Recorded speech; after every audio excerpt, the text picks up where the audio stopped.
শোণিতপুৰ সাপেক্ষে যদি আমি চাওঁ যে শোণিতপুৰ যি লোকসভা সমষ্টি এই লোকসভা সমষ্টিটোৰ যি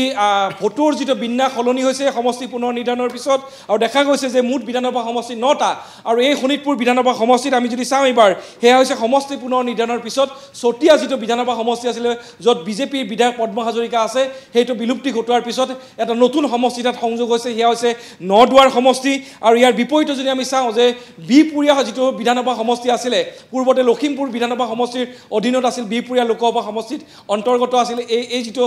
লখিমপুৰ সমষ্টিৰ অন্তৰ্গত আছিল এই বিপুৰীয়া সমষ্টি আৰু এইবাৰ এই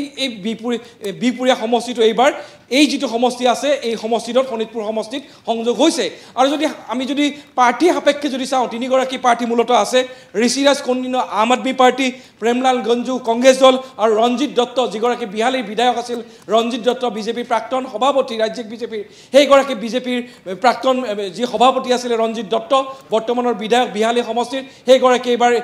এইটো লোকসভা সমষ্টিত বিজেপিৰ প্ৰাৰ্থী গতিকে তিনিকোণীয়া এখন যুঁজ আজি হ'ব আৰু এই যিটো আমি যুঁজখন যদি আমি সাপেক্ষে চাওঁ তেতিয়াহ'লে আমি দেখিম যে ডিব্ৰুগড়ত যেনেকৈ ইণ্ডিয়া মৰ্চাৰ যিটো তেওঁলোকে সহমতত উপনীত হ'ব নোৱাৰিলে ঠিক একেদৰে ঋত্বিক শোণিতপুৰ সমষ্টি সাপেক্ষে একেটাই কথা হ'ল আম আদমি পাৰ্টি যেনেকৈ ডিব্ৰুগড়ত পাৰ্টি দিছে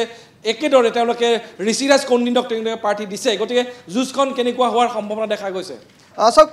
আপুনি ইতিমধ্যে উল্লেখ কৰিছে তিনিগৰাকী প্ৰাৰ্থী তিনিকোণীয়া যুঁজ হ'ব আৰু ইয়াত বিশেষভাৱে যি 9টা সমষ্টি আছে এই সমষ্টিখিনিত বাগানৰ যি জনগোষ্ঠী আছে বা বাগানৰ ভোটাৰসকল আছে তেওঁলোকে এটা গুৰুত্বপূৰ্ণ ভূমিকা গ্ৰহণ কৰিব তাৰ সমান্তৰালভাৱে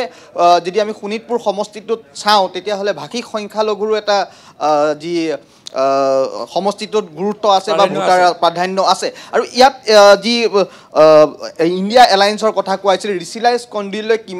বহুখিনি ক্ষেত্ৰত যি বিজেপি হওক বা কংগ্ৰেছৰ হওক সেই ভোটখিনি ভাঙাৰ কাৰণে ভাঙিব পাৰে বুলি সন্দেহ কৰিব পাৰি আৰু এই গোটেই যুঁজখন তিনিকোণীয়া এখন যুঁজ হ'ব প্ৰেমলাল গুঞ্জু ৰঞ্জিত দত্ত আৰু ঋষিৰাজ কন্দিল্যৰ মাজত আৰু ইয়াত যি নদুৱাৰ সমষ্টি আছে সেই নদুৱাৰ সমষ্টিটো আমি যদি মন কৰোঁ তাত প্ৰায় 1,98,853 গৰাকী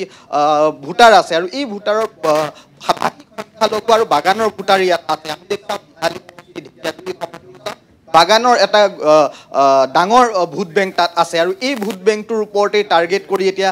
যি বিজেপিও ইতিমধ্যে তাত সাংসদ আছিলেই